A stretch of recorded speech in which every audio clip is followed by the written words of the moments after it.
Sosok Ayumi Putri Sasaki kembali menjadi sorotan pada saat upacara HUT kemerdekaan ke-78 Republik Indonesia di Istana Negara pada Kamis 17 Agustus 2023. Ayumi Putri Sasaki merupakan purna paskibraka keturunan Jepang yang kembali bertugas sebagai pembawa teks proklamasi.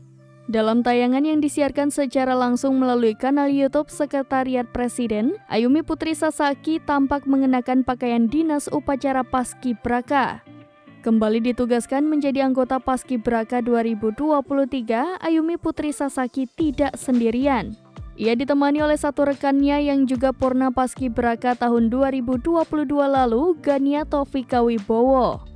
Setelah duplikat teks proklamasi diterima oleh Kepala Sekretariat Presiden Heru Budi Hartono, Ayumi dan Gania lantas menaiki kereta kencana Ki Jagarasa dari Monas ke Istana Merdeka.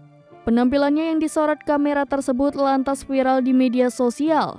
Dilansir dari bangkapost.com, Ayumi Putri Sasaki merupakan perempuan keturunan Jepang Indonesia yang berasal dari Kabupaten Banyuwangi, Jawa Timur.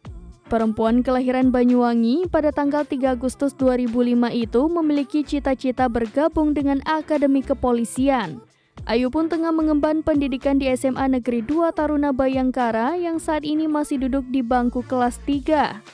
Kerap membagikan kegiatannya di akun Instagram @aputrisasaki, Ayumi dikenal sebagai sosok yang pendiam tapi cenderung cerdas. Prestasinya dalam bidang akademik juga cukup membanggakan. Ia juga menjadi sosok yang sangat gemar traveling. Hal itu terbukti dari unggahannya yang kerap mengabadikan momen-momen di berbagai tempat. Di umur ke-17 tahun, Ayumi mendapat kesempatan untuk bergabung dalam anggota Paskibraka sebagai pembawa baki bendera merah putih dalam upacara HUT kemerdekaan ke-77 Republik Indonesia tahun 2022 yang berlangsung di Istana Merdeka.